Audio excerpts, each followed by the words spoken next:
હવામાન વિભાગે ગુજરાતમાં ચોમાસાના મેગા રાઉન્ડની આગાહી વ્યક્ત કરી છે। અમદાવાદમાં આજે સામાન્યથી મધ્યમ વરસાદની આગાહી વ્યક્ત કરવામાં આવી છે, પરંતુ રાજ્યમાં વરસાદનો માહોલ તેજ બન્યો છે।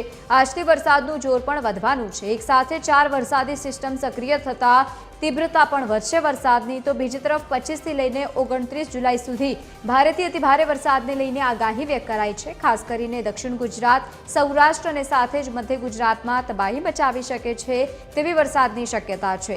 આ કારણે માછીમારોને 23 થી લઈને 26 જુલાઈ સુધી દરિયો ન ખેડવા માટેની ચેતવણી પણ આપવામાં આવી છે।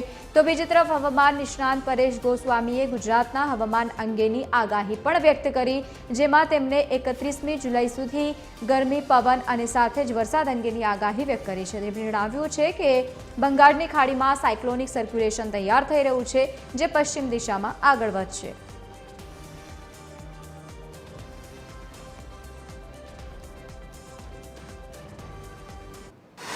और डे 2 में जो हैवी रेनफॉल का वार्निंग दिया गया है, ये सारे डिस्ट्रिक्ट के साथ पंचमहल और दाहोद डिस्ट्रिक्ट ऐड हो जाएगी।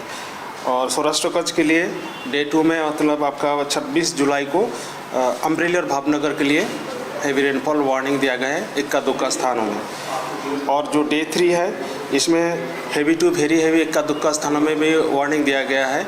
इसमें जो गुजरात रीजन में डिस्ट्रिक्ट आ रहा है, दाहोद, छोटा उदयपुर और नर्मदा के लिए heavy to very heavy rainfall का वार्निंग दिया गया है। પણ હવે આવનારા દિવસમાં વરસાદનો વધુ એક નવો રાઉન્ડ આવે તેવી શક્યતાઓ છે, કારણ કે અત્યારે બંગાળની ખાડીની અંદર ફરીથી વરસાદી સિસ્ટમ છે બની છે, અને એ વરસાદી સિસ્ટમ છે એ લગભગ હવે 24 થી 36 કલાકની અંદર મજબૂત થઈ અને પશ્ચિમ દિશા તરફ ગતિ કરે તેવું અત્યારે એક અનુમાન છે।